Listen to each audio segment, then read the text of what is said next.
Halfway through December, checking in with Steve Phillips, post-winter meetings. Good morning to you. Good Monday morning. The Mets have our attention. Yeah, they do. Kodai Senga, 5 years, $75 million.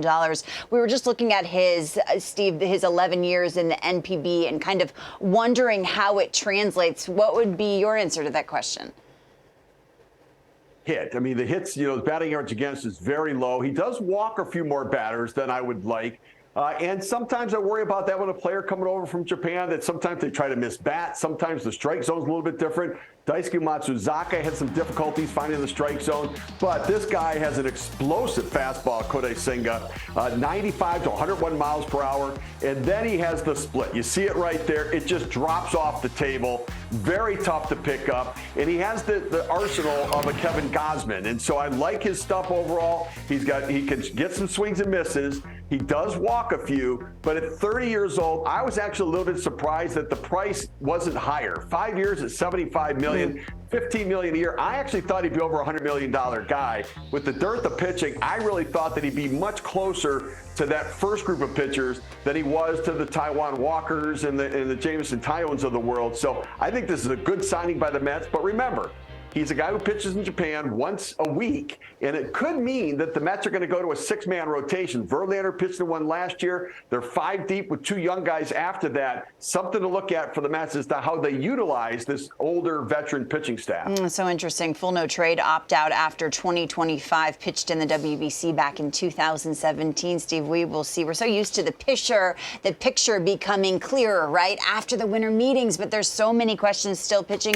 at the forefront. I mean, we could go down the list from Rodon to Chris Bassett. What are you hearing right now?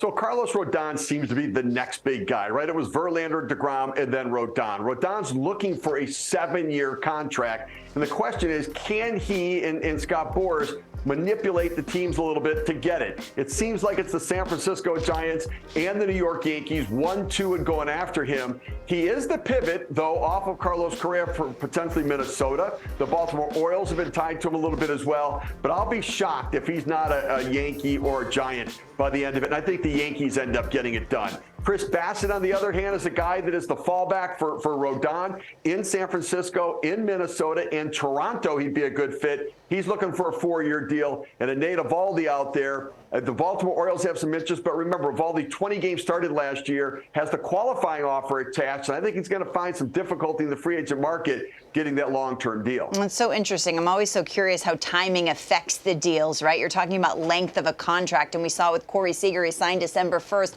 got a haul back. In terms of Carlos Correa, we've heard a few teams. Who are the real suitors for him, Steve?